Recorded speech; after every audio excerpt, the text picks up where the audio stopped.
All right, we've made it to our next chapter, chapter 12. Now, chapter 12, we're going to continue talking about derivatives, but we're not going to do it the long way anymore. We're going to take some of our rules and definitions, and we are going to learn some tricks of taking a derivative an easier way. So, you're going to love it. We're going to learn lots of different derivative rules of how to take a derivative way more quickly than doing that limit as h approaches 0 definition. Just like in chapter 11, I need you to make sure that you go onto Canvas underneath the modules and you print off your blank chapter 12 note packet. Or again, you can upload it to a tablet if you want to take notes on it there. But make sure you print off that blank note packet and then watch the videos for each section as you complete those notes, making sure that you do your homework in my math lab by its due date so you can understand each section as we go through. This is really the building foundation of everything we're going to do. The rest of the stuff that we're going to do in calculus is all about derivatives. So it's really important that you understand each section in this chapter because we're going to be using it in the next chapter and in the next chapter. And then eventually we're going to go backwards and do derivative backwards, called an antiderivative. So it's really important that you know how to do it forward before we can go backward. So make sure that you understand this chapter as you're going through it. Let me know if you have any questions.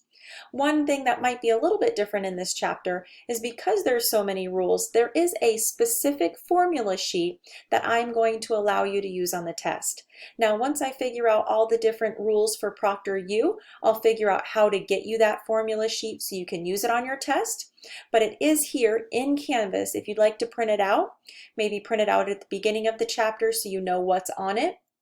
Because a lot of the rules you actually have to just memorize and know on your own. You're not going to be given a formula sheet for those. So make sure you know what's on the formula sheet so you know what other rules that you need to study. Okay? All right, the other few things that I have in here is a derivative rules practice.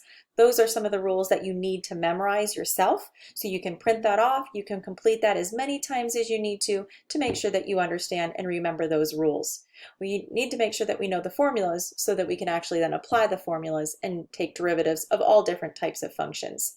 So either printing that out or doing note cards or just writing them over and over again, whatever helps you learn and memorize, you need to make sure that you know all of these derivative rules. Okay? All right, after we're done with all of chapter 12, you're going to again copy or take a picture and scan your completed chapter notes here in the chapter 12 completed notes assignment. Remember, those are 4 points, but you only get your points if you've uploaded it correctly following the directions. You have a chapter 12 test. Remember, as you're taking your chapter 12 test, I need you to make sure that you're clearly and organized. You're showing all of your work for each question. If you get anything wrong on your exam, I'll go back through and look at your work and try my best to give you partial credit.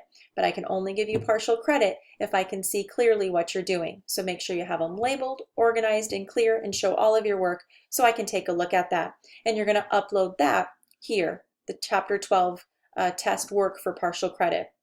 Now, I don't know if I said it in chapter 11.